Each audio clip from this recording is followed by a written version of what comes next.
your inventory of qualities of a highly spiritual person or a committed spiritual person may be different than mine. So habit number 1 is we talk about ideas instead of people. There is a saying that you may be familiar with, and it goes like this: great minds discuss ideas. Average minds discuss events. And small minds discuss people. I'll say that again. Great minds discuss ideas. Average minds discuss events. Small minds discuss people. And that's from Eleanor Roosevelt. And this kind of goes back to a talk I did a little over a year ago called The Complaint-Free World. Because when you're talking about people, quite often you're gossiping, belittling, criticizing, making yourself temporarily feeling better about yourself. But it doesn't solve anything. It does not solve anything. It's just counterproductive. And it's really something that we need to be aware of as a habit, something that I need to continue to be aware of. And we will have that talk again soon, The Complaint-Free World. And we'll all be wearing those little gray wrist badges every time we complain to remind ourselves. So spiritual habit number 2 that we should think about is that spiritual people are willing to shun the traps of the ego. Shun the traps of the ego. And one example of that is the need to be right. Those of you in relationships or who have ever been in a relationship or have family members know that this need to be right can be something that we want, that we desire, that we need. And that is the ego talking. That's the ego taking control. But as we become more spiritual, we see how miraculous, how wonderful it is to rush, as Michael Beckwith would say, to be the first one to say, I'm sorry. Or the first one to make a motion towards forgiveness. And it just feels good. So even times where you may think it really is that person's fault, they started it, and maybe I have 10% of the fault, they have 90. You as the spiritual person have a choice to jump in and say, you know something? I'm sorry I hurt your feelings. And all of a sudden, they open up, they change, they reciprocate. It's the right thing to do. Another ego trap is jealousy. And jealousy simply creates the illusion that we are less than, and the person making us jealous is more than. It's an illusion of the ego. It's a useless emotion. The third area of the ego trap is taking what people say about us too seriously. That, again, is the ego talking. In fact, taking the world around us and the images around us of what people are doing and saying and how they are looking, and using that, taking that seriously as a comparison point to what we should be doing, I call that the Facebook mindset. We see people on Facebook that just turned 70, that look 20, that are out having the time of their lives, skydiving, and it makes us, you know what I'm talking about. It doesn't have to be that exact situation, but it makes us do what? It makes us compare ourselves. It makes us say, well, I'm not as good as that. I woke up looking like crap today. I'm not going to get out in front of a camera and do Facebook Live. And, how come they are and I'm not? They have and I don't, and they did this and I didn't. And it gets us into this egoic comparison, especially here in the Silicon Valley, I got to say. So traps of the ego, avoid those. The third habit is having the willingness to take a moral inventory of ourselves. For those of you who have gone through any kind of a 12-step program, as I have, realize that that's one of the steps, is taking a fearless moral inventory. But you don't have to go to a 12-step program to do that. You just have to, as BJ said last week, just get still. You just have to get still and take a breath. That's your meditation. And when you do that, things will begin to surface that are messages that you need to hear. Don't run away. Don't look away. But if you're able to process through those messages, process through them, but then move on and take yourself off the hook. Don't feel guilt, because there's another useless emotion, if there ever was one, and move on. So once again, having the willingness to take a moral inventory is this piece of awareness building that is really essential, I believe, for all spiritual people, because just going for the gold and going for the manifestation and the BMWs and the rays and shunning all feelings of negativity and doubt and depression is not a good place to start. I think we have to process through them before we can come up into the vortex, as Esther Hicks might say. The fourth habit is we carefully reconsider the thoughts that we have, knowing that our thoughts create our reality, right? According to the National Science Foundation, on average, a person has roughly 60,000 thoughts per day. 60,000 thoughts. And of those, 80% are negative and 95% are repetitious thoughts. So sounds to me like we're repeating the same negative thoughts over and over and over, the same fears, the same catastrophizing, if you will, over and over and over. And if you think of a pile where you put all those negative thoughts, it's a huge pile of leaves that you don't want to go near. And there's this teeny pile that's called positive thoughts over here. But think of your thoughts as prayers. You've got all these negative prayers and just a very small amount of positive prayers if you think of your thoughts as prayers.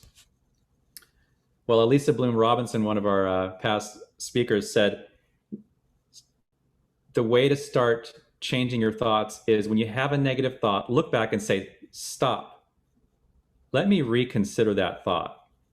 Just stop. Let me rethink that thought. Because it's habitual to have negative thinking. It's part of our race consciousness.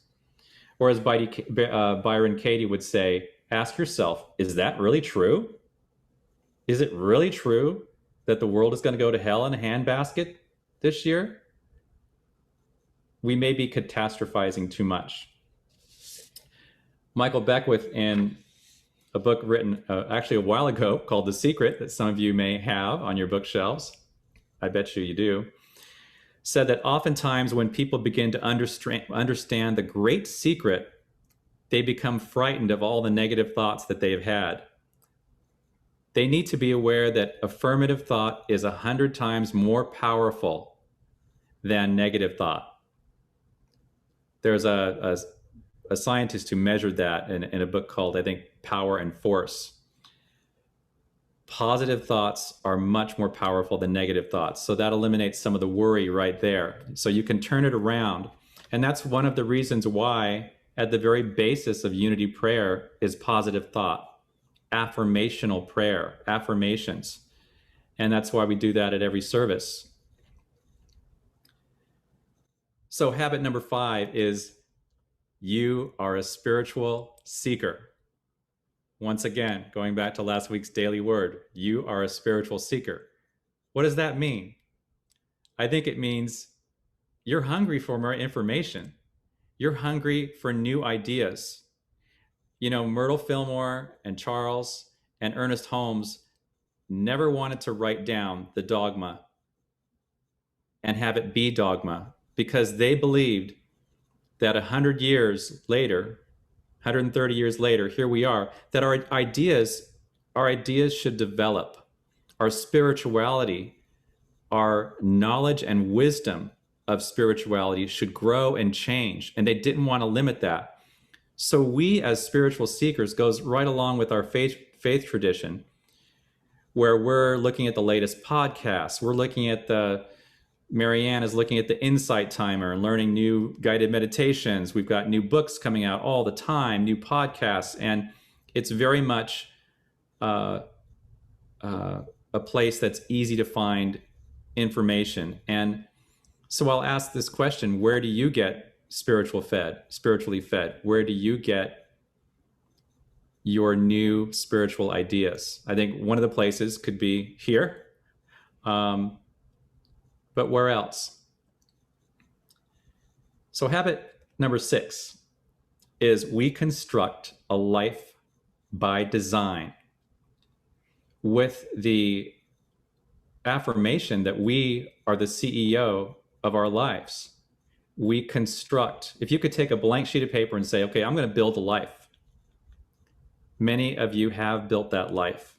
Many of us have built parts of that life and have other parts built by forces around us that maybe don't make us so happy. I'd say there's some things that I want to change and design about my life differently. So this concept of life by design is a great journaling exercise. Start with a blank piece of paper and say, 3 years from now, I want to design this into my life and that into my life. And if one of the things that you want to add into there, if you don't have it, is a daily spiritual practice. And the easiest daily spiritual practice I can think of, besides meditation, is just listing your gratitudes out. And I know that the Namaste group is going to talk about that next month. A gratitude practice of some kind is so easy and it's so powerful in this life by design that you can build. So the last spiritual habit that I want to talk about is what I call this. We, as spiritual beings, have a Bodhisattva nature. There's a Bodhisattva by the name of Avalokiteshvara Bodhisattva, who is the Bodhisattva of compassion.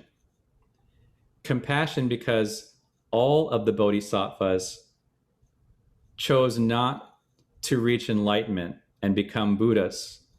They chose to stay behind until all beings pass through the gate of samsara and out into nirvana and were saved. Because the Bodhisattva hears the cries of the suffering and wants to is compassionate and kind above all else. So that, I think, perhaps bigger than anything I've mentioned, is really at the core of who we are as habitually who we are as spiritual beings. And this is namaste consciousness in Sanskrit, seeing the God in everyone. So when you see that person who annoys you, they're God, they're you. And that is such a tough exercise. It's so hard to do that sometimes when someone just really annoys you. But that question, that litmus test of how would I treat this person now if that were me? Or if I know that that is God, because it's all one, how would I treat that person differently?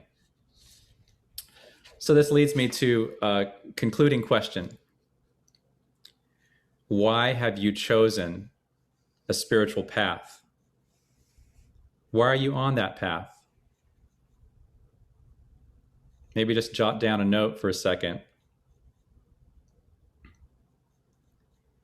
Whatever the reason, aren't you glad that you did? And I'm glad that I found Unity San Jose, and I'm glad that I found this community of like-minded people. And somewhere along the way, we made a choice, perhaps.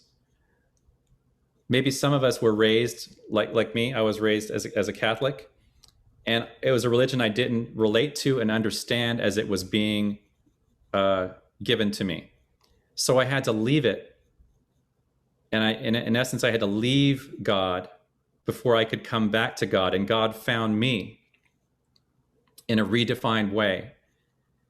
One of the biggest blessings, well, the biggest blessing of my life. And so maybe you find God, maybe God finds you, but you're here because you choose it every day. So let's go within for a moment of prayer.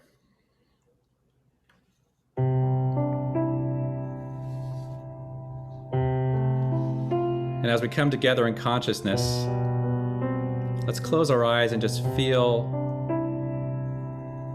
the love in this room, knowing that we've been drawn together in consciousness as like-minded souls sharing this vision, sharing this path that gives us joy, sharing this reality that gives us peace and healing and abundance and happiness and clarity and wisdom and friendship. It's a path that we gladly choose in this moment right now, in this very moment, in this very room. And when things get challenging, when things get tough, we know that there is a God nearer than hands and feet, and that grace abounds. And for this, I'm so grateful. And so it is.